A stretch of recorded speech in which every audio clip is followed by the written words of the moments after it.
What if I told you that everything you've been taught about success is wrong? That being the most talented, the hardest working, and the smartest person in the room could actually be your downfall? We're taught to be open, to work hard, and to impress our bosses. But for centuries, a different set of rules has governed those who truly rise to the top. These are the unspoken rules of power.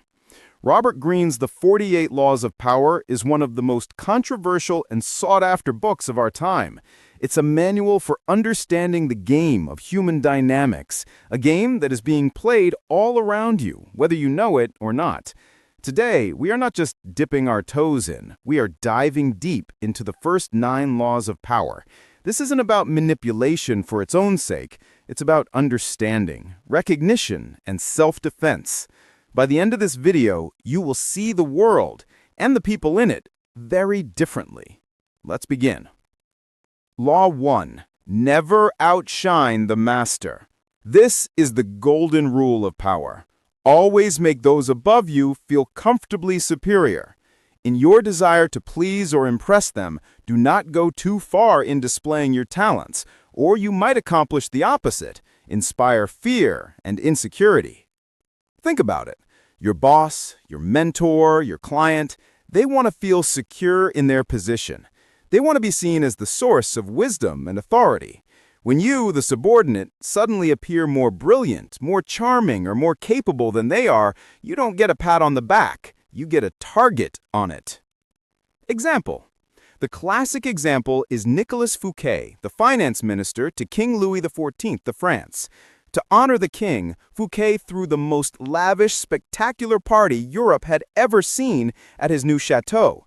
The food was legendary, the gardens were breathtaking, and the entertainment was world-class. Fouquet thought he was showing his loyalty and good taste, but King Louis XIV wasn't impressed. He was enraged. Fouquet's home was more magnificent than the king's palace. His party was better than any the king had ever thrown. He had outshined the master. The very next day, Louis XIV had Fouquet arrested on trumped-up charges of treason. He spent the last 20 years of his life in solitary confinement. The king then hired the very artists and architects who built Fouquet's chateau to build the new, unparalleled Palace of Versailles. In the modern world, this happens all the time. The talented deputy who makes their boss look bad in a meeting. The brilliant new hire who constantly corrects their manager in public. They may be right, but they are playing the game wrong. Make your master shine, and you will be a trusted ally. Outshine them, and you will be a threat. Question for the audience. Let me know in the comments. Have you ever seen someone break this law? What was the fallout? Law 2. Never put too much trust in friends. Learn how to use enemies. This one sounds harsh, but it's based on a raw truth of human nature. Friends can be the most dangerous allies. Why? Because they know you. They know your weaknesses. And worse, they are easily aroused to envy. A friend will often hide their true feelings to preserve the friendship, but envy builds up. They feel they deserve the same success as you, or more. And when they betray you, it is devastating. An enemy, on the other hand, is a known quantity. You have nothing to expect from them but trouble, so you are always on your guard. But if you can turn an enemy into an ally, they will often be more loyal than a friend because they have something to prove. Example. In ancient Byzantium, the Emperor Michael III promoted his best friend, a stable hand named Basilius, to the highest ranks of the court. He showered him with gifts, power, and titles. He trusted him completely. But Basilius grew envious and greedy. He saw that he was just one step away from the throne. Basilius murdered his best friend and benefactor, Michael III, and took the crown for himself. Contrast this with a shrewd leader who brings a vocal critic into their inner circle. They neutralize the threat, gain valuable insight from their former opponent, and display an image of confidence and mercy. Question for the audience. This is a tough one. Do you think this law is too cynical, or is it a hard truth? Tell me your thoughts below. Law 3. Conceal your intentions. Keep people off balance and in the dark. Never reveal the purpose behind your actions. If they have no idea what you're up to, they cannot prepare a defense. Most people are an open book. They can't help but tell you their plans, their feelings, and their goals. This gives everyone around them an incredible amount of power. If I know what you want, I know how to stop you. I know how to manipulate you. I know how to give you just enough to keep you dangling. The powerful, however, understand the value of mystery. They use decoys, red herrings, and misleading signals. By the time others realize their true plan, it's already too late. Example: Otto von Bismarck, the Iron Chancellor who unified Germany, was a master of this. In the 1860s, he wanted to go to war with Austria to establish Prussia as the dominant German state. But he couldn't just say that. So he concealed his intentions behind a mask of bluster and diplomacy. He provoked Austria over a tiny territorial dispute, all while publicly claiming he was working for peace. He confused his allies and his enemies. When the war finally came, Austria was unprepared, diplomatically isolated, and swiftly defeated. Bismarck achieved his true goal, and no one saw it coming until it was done. Question for the audience: how can you apply this law ethically? Maybe it's not about grand deception, but simply not revealing your entire hand in a negotiation. Let's discuss. Law 4. Always say less than necessary. When you are trying to impress people with words, the more you say, the more common you appear, and the less in control. Even if you are saying something banal, it will seem original if you make it vague, open-ended, and sphinx-like. Power is, in many ways, a game of appearances. The person who talks nonstop, who explains everything, who nervously fills every silence, that person appears weak and desperate for validation. The person who is quiet, calm, and measured, they seem powerful. Their silence makes other people uncomfortable.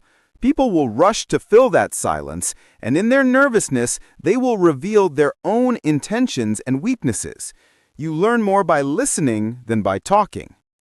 Example: think of the artist Andy Warhol. In interviews, he was famously curt. He would give one-word answers. Yes, no, I don't know.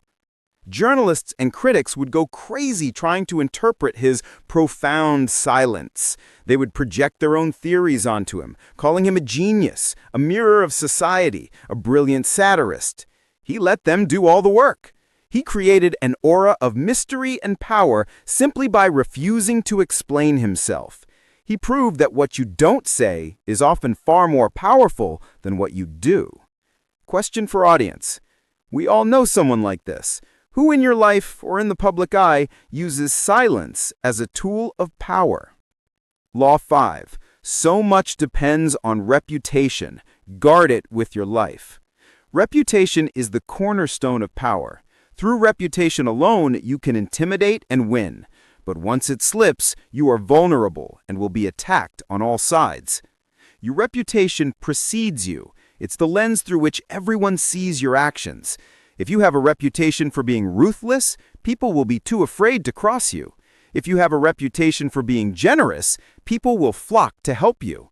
This law has two parts. First, build a reputation for one outstanding quality: honesty, cunning, skill, whatever. Second, defend that reputation fiercely. Never let others define you. Example: P.T. Barnum, the legendary showman, didn't just sell tickets, he sold a reputation. He cultivated the image of the greatest showman, a master of spectacle and humbug. Even when people knew his exhibits were fakes, like the Fiji mermaid, they paid to see them because of his reputation. They wanted to see what the great Barnum would try to pull this time. When a rival circus came to town, Barnum would print scathing reviews of his own show in the newspaper under a fake name, calling it a fraud. This would create immense buzz and curiosity, and people would rush to see what all the fuss was about. He controlled the narrative, and his reputation, even a notorious one, made him a fortune. Law 6. Court attention at all cost. Everything is judged by its appearance. What is unseen counts for nothing. Never let yourself get lost in the crowd or buried in oblivion. Stand out. Be conspicuous at all cost. This law feels very modern, doesn't it? In a world of social media, personal branding, and constant noise, being ignored is a form of death. It is better to be slandered or attacked than to be ignored completely. You have to be a magnet for attention. This doesn't mean you have to be loud or obnoxious. You can stand out by being mysterious, as we discussed, or by being incredibly elegant, or by being controversial. The quality of the attention is less important than the quantity. Once all eyes are on you, you have the power to direct that attention. Example: Pablo Picasso was not just a great artist, he was a master of public relations. He understood that his talent alone was not enough. He needed to be a character. He cultivated a unique look, the striped sailor shirt, the intense stare. He was outspoken, political, and had a famously turbulent love life. He made himself and his art the center of every conversation. He created a brand, a legend. Other artists of his time may have been as technically skilled, but we don't remember their names. We remember Picasso because he made it impossible to ignore him. Question for audience. This is the no such thing as bad publicity law. Do you buy it? In the age of cancel culture, can this law backfire horribly? Law 7. Get others to do the work for you, but always take the credit. This is another one that makes us uncomfortable, but it's a fundamental tactic of the powerful. Use the wisdom, knowledge, and legwork of other people to further your own cause. If you do all the work yourself, you will burn out. You will be a workhorse, not a master. The truly powerful are masters of delegation. They find people with the skills they lack and use their efforts to create a brilliant result. And when that result is achieved, their name is on it. This is not just about stealing, it's about positioning. The person who orchestrates the success is the one who is remembered. Example: Thomas Edison. We think of him as a lone genius who invented the light bulb, the phonograph, and motion pictures. But Edison was, more accurately, a genius of management. He created the first industrial research lab, hiring dozens of brilliant scientists, engineers, and tinkerers, like Nikola Tesla for a time. They did much of the grueling day-to-day work. They solved many of the practical problems, but it was Edison who had the vision, who funded the operation, and who knew how to package and sell the inventions. He put his name on over 1,000 patents, and he became the Wizard of Menlo Park. He got them to do the work, but he took the credit. Question for audience. What's the difference between being a good manager who delegates and a credit stealer? Where is the ethical line for you? Law 8. Make other people come to you. Use bait if necessary. When you force the other person to act, you are the one in control. It is always better to make your opponent come to you, abandoning their own plans in the process. Lure them with fabulous gains, then attack. The person who reacts is never in control. The person who forces the reaction is. When you rush to your opponent, you are on their turf, playing by their rules on their timeline. You are reactive. But if you can lay a trap, a tempting offer, a fabricated crisis, a mysterious silence, and force them to make the first move, they fall right into your hands. You are on your turf. You are in control. You are proactive. This is Napoleon Bonaparte's territory. In his most famous victory, the Battle of Austerlitz, he was outnumbered by the Russian and Austrian armies. Instead of launching a desperate attack, he laid a brilliant trap. He intentionally made his army look weak. He abandoned a high strategic plateau and pretended to be in retreat. The Allied commanders, seeing this, thought Napoleon was running. They greedily abandoned their own strong positions to cut him off, charging right into the trap. Once they were in the low, marshy ground he had chosen, Napoleon's hidden forces attacked from all sides, securing one of the most decisive victories in history. He made them come to him. Question for audience. Think about a time you waited for the other person to call you back after a job interview, or to make the first offer in a negotiation. How did that shift the power? Law 9. Win through your actions, never through argument. Any momentary victory you think you have gained through argument is really a Pyrrhic victory. The resentment and ill will you stir up is stronger and lasts longer than any momentary change of opinion. It is much more powerful to get others to agree with you through your actions without saying a word. Demonstrate, do not explicate.